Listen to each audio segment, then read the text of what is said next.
If you want bigger royalties, bigger opportunities, bigger placements, and you want people begging you to work on their licensing opportunities, this is what you need to make sure you have down 100%. There is no room for any slippage here with this topic, okay? And what we're talking about here is being a person of your word, okay?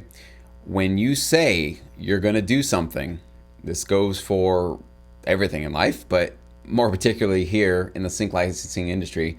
If you're working with a catalog, with a library, with a supervisor, with anybody, and you say something like, I'll have an album ready for you by the end of the month, or by Wednesday, I will have 2 queues in your inbox by 5 p.m. Pacific time, right?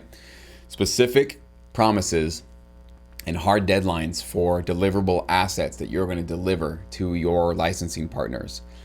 If you're saying these things and hitting the deadline about 90% of the time, say goodbye to all the great things that have anything to do with sync licensing. Say goodbye to bigger royalties, bigger placements, and having people knock on your door over and over again to get you to work on their projects.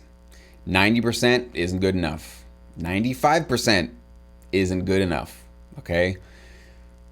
We're talking 100%. You need to, when you say you're going to deliver something, you're going to have something done, or you're going to be somewhere, 100%, you need to make sure you follow up with that, okay? Sometimes, once out of a blue moon, life throws you a curveball, you get an emergency, you can't deliver exactly when you said you would. That's when you need to communicate, let people know, hey, I need an extra day, something came up, you need to let people know. But that should be the rare exception in your career. This shouldn't be something that happens every week or even every month or even once a quarter. Maybe once a year, you could maybe get away with a little bit of this where you say you're going to do something and something comes up and you need a little bit of wiggle room with it. Okay, we're all human. This is why it's so important to not overpromise things, okay? And to make sure that if you're going to be delivering something, if you're going to put together a full album or you're working with a library and they say, hey, we need new tracks for this custom opportunity, we need it by Wednesday or whatever it is.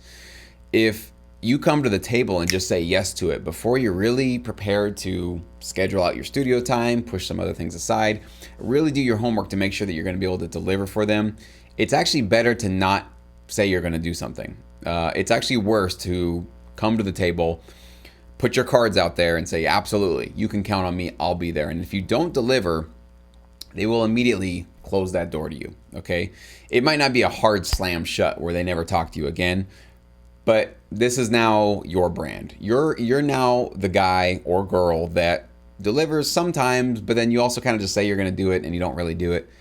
And everybody who's depending on you is not going to forget that. We've got good memories in this industry. So if we depend on somebody to help us with our business and someone doesn't deliver for us that we were usually counting on, it's not like it's like, oh, whatever, it's okay. No, we really, in some ways, many people in this industry take that stuff personally, and if they don't take it personally, they definitely mark it as a negative on your file. Even maybe it's just mentally, they probably don't have a real file on you, but just mentally, your brand took a big cut. Big cut, right? This is like when you have, you hear about these major corporations that have some sort of a recall or some sort of a big problem, and their perception kind of gets tarnished a bit, and people think about their brand in a slower way, just in some even small way. They're not as trustworthy or prestigious or whatever it is, right? You are a brand in this industry. You are a brand, believe it or not. I don't care if you have an artist name or you're just using your legal name, but you yourself, your reputation, your work, right? Your commitments. This is your brand within the sync licensing industry. So you need to guard it and protect it and deliver it consistently every single time, like literally every single time.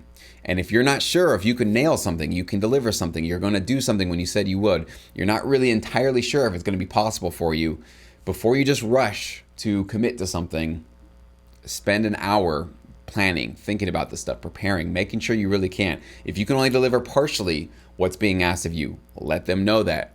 I want to help out. I want to definitely, nail this opportunity for you, but you want 5 queues by Friday, I can give you 3. Will that work for you?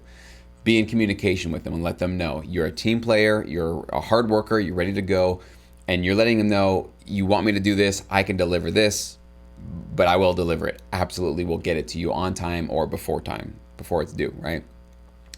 I can't tell you how many times this becomes a common issue in this industry. And it's one of the reasons why I think I maintained my relevancy with all the libraries that I've worked with. It's not because I'm the best producer, best songwriter, best sync licensing. I'm none of those things. Far from those things. There are way more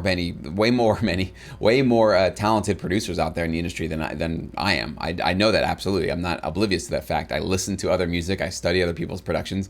I know when I'm beat. All right, so I sort of know exactly where I stand. But just because you got great, high quality, unbeatable music, if you're flaking, who cares about that stuff? I mean, at the end of the day, your reputation about your ability to deliver is actually in some ways more important than your actual producing, mixing, and mastering skills. It's kind of crazy, but this is just business. This is how it is. Like if you've worked with somebody who's incredibly talented, maybe a vocalist, guitar player, somebody who's just like, oh my gosh, like the best talent in the world, but maybe they've been a nightmare to work with, right? They don't want to show up on time. They're a prima donna. They think that they deserve all this stuff. They don't respect your time. They are just a nightmare to work with, right? The conditions have to be just perfect for them to perform for your record or something like that. And then you start thinking, do I really need their talent, right? That's the thought that starts to come in. I know I've been there. You've probably been there as well. Maybe I could work with somebody else who, yeah, they might not be that like 10 out of 10 level talent-wise. Maybe they're like at a 7 or an 8 out of 10. But man, they're fun to work with. They show up on time. They're respectful. They're professional. See, this is what I mean by this is the kind of stuff that will carry you through this business far beyond, your initial stages. And what will keep you really relevant and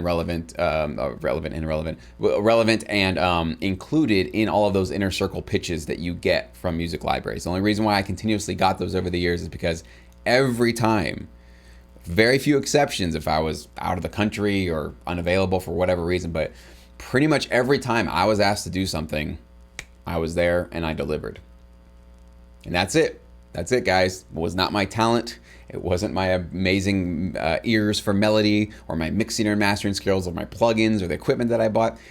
None of that stuff kept me in this industry as long as I've been in this industry. It was literally just my brand. It was my brand of when you need something and I say I'm going to deliver it, I will deliver it. So hopefully you guys take that from this video moving forward and guard your brand because it is the most valuable asset you have in this industry.